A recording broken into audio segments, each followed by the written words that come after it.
Good morning. Welcome to Village in Motion. Today is Monday, December 2nd, 2019, and it's an ugly, gray, wet, yucky day, but we have lots of sunshine here in the studio with Jason Healey. Good morning. Good morning. A Dining Services Day, and congratulations on your new job. For those who don't know, Jason has been chosen as our new Dining Services Director. Thank you very much. We're happy to have you. Thank you. I'm happy to be here. So December, we have a lot of things going on in December. One of them is actually later today, starting at 12 o'clock. We have the Dining Service Directors Focus Group, but we are actually combining that with Fireside and Cafe's Town Hall meeting, just because with our current construction plans, we don't have the space available that we would normally have their meeting in Town Center. So you still want to give those residents that eat there the opportunity to ask questions? Yes. And learn more. Yes, and especially because of construction that is happening in Town Center, a big part of the dining administration communication will be about construction. Sure. So it's really good to have Corey and Mark there and anyone else from their team to be able to answer questions that individuals might have, to give updates and feedback. A good place to get the facts. There are lots of rumors bouncing around. There is, and with that being said, I always tell people, just, you can call us, you can email us, you can see us in the hallways, you can see us in the dining rooms.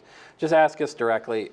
It is kind of funny sometimes how we hear certain rumors, but just always ask directly. You'll get straight talk, and we're going to communicate with you and let you know what we know and what's going on. And we always encourage people to do that. I just finished reading about 700 comment cards from the last month, which is always interesting and really kind of fun to do. But it always interests me how many people will come forward. Well, I'm sure they've changed such and such, because it's like this whole scenario that someone has thought up on their own without getting the actual facts. It is. So with that, when you're seeing a change in something that you've had, I would ask that question, because there's a couple reasons behind it. Either one, we got comments that people didn't like the old recipe, so we selected a new recipe to see if that goes over better.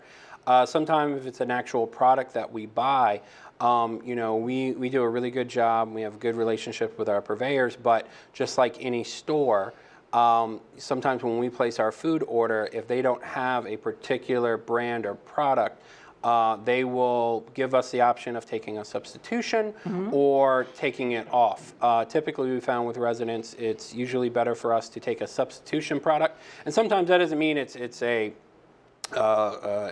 less product or a cheaper product. Sometimes, most of the time, usually it's just different, a different provider. And it's kind of like all the experimenting that the cafe and Fireside have been through with trying to find a pizza dough. Yeah. And we've tried some, and some of them haven't been so good. Yeah. But we're still looking, and we'll find something wonderful. We are. And actually, speaking of that, one of the things, just from a talent development standpoint, so actually Giovanni, and I need to follow up, is going actually to a pizza dough making class. Oh, right. That's being taught by a specialist really in making pizza dough. Giovanni, our resident Italian already, is going to learn more. Yeah, and I already told him, I said, yeah, it's a great opportunity. Go ahead. We want all of our employees to grow in their skills and development. That's exciting. And I just kind of told him, I said, but when you come back, you're going to be working with Chef Mark, because we're going to have that new pizza oven in the cafe when it opens. So we want to get some great recipes there and great products. So we're looking forward to that. But that's a prime example.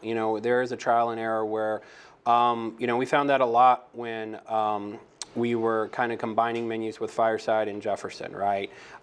There is a typical, especially for pizza that the cafe and Fireside residents normally prefer, and it was very different from what the Jefferson residents preferred.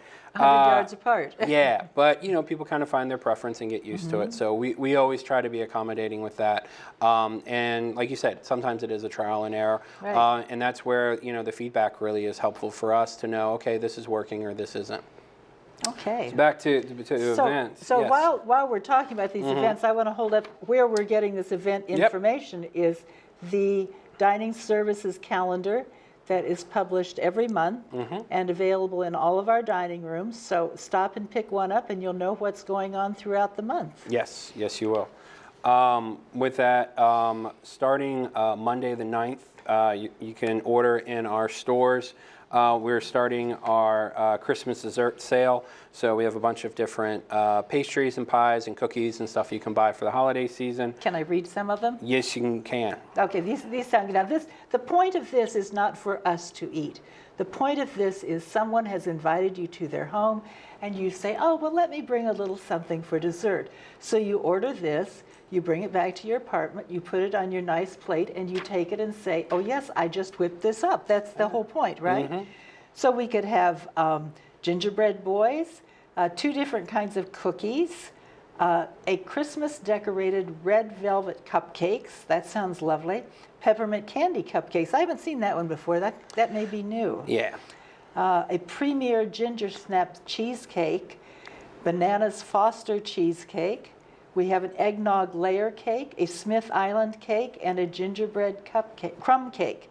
And then the biggies at the end, a Christmas Yule log, which serves 20 people, and a strawberry and cream Yule log, which also serves 20 people. So make these orders at your store starting on Monday, the 9th.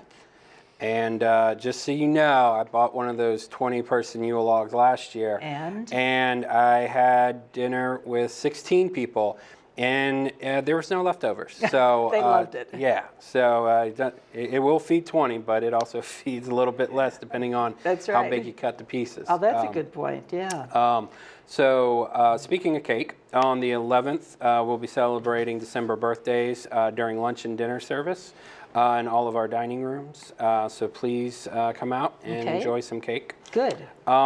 We are having, and this is kind of a little bit of a combination with Resident Life.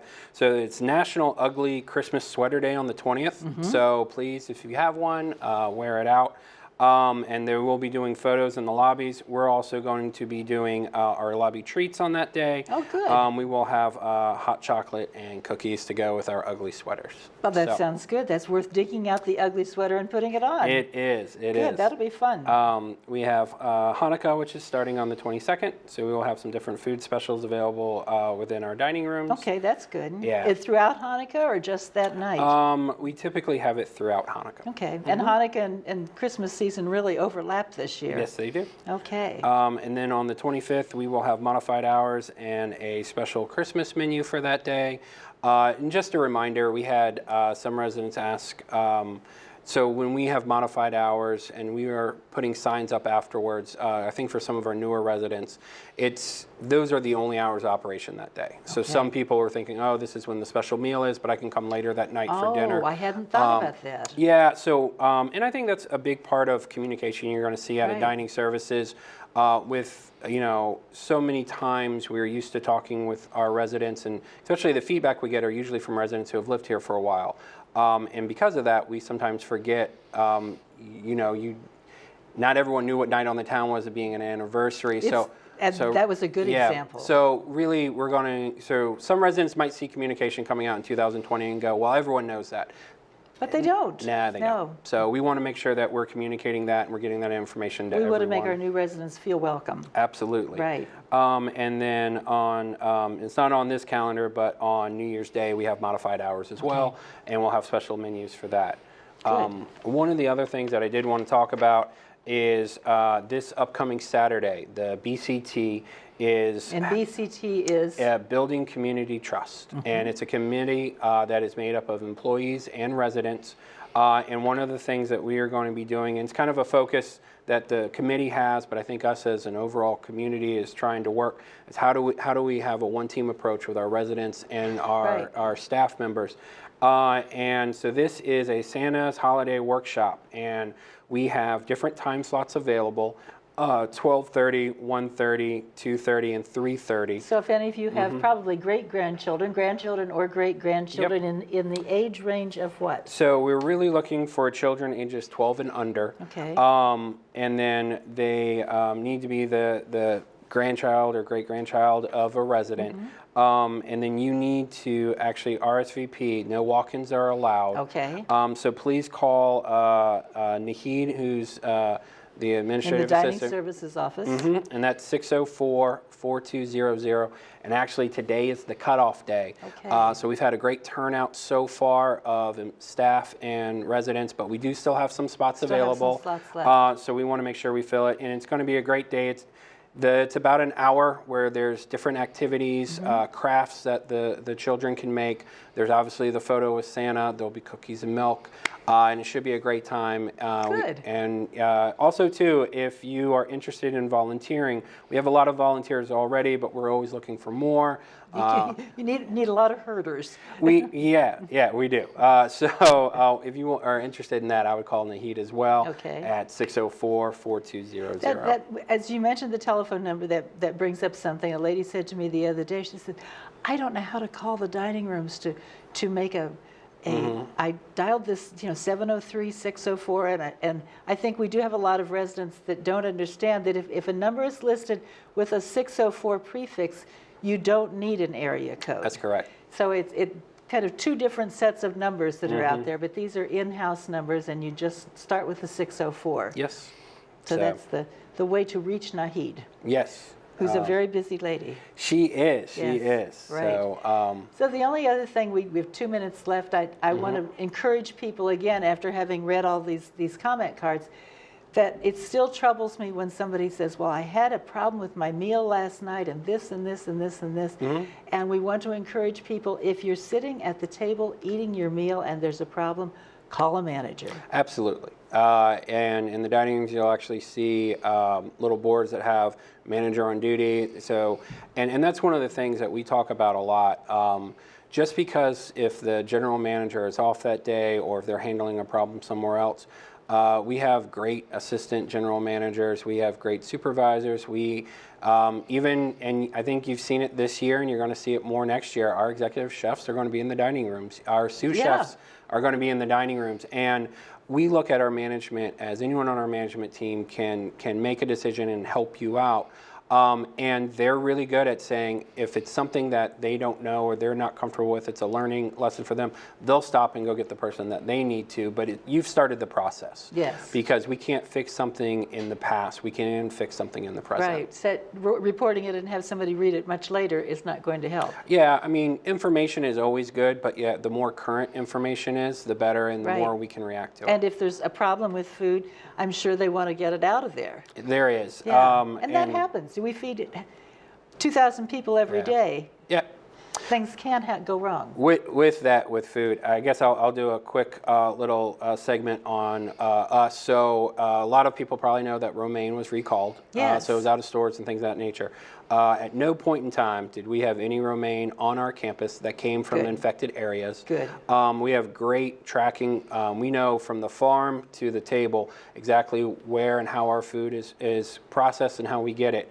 One of the things, too, that we do is any produce that's coming in, we have a microbacterial wash that we go through that aids in that. And that's any produce that we get, just because we want to do that second level just to make sure that everything that we're cooking and serving to our residents is the best quality it can possibly be. And I think it is. And if people ask, well, if you had all this in place, why did you take romaine off your menu?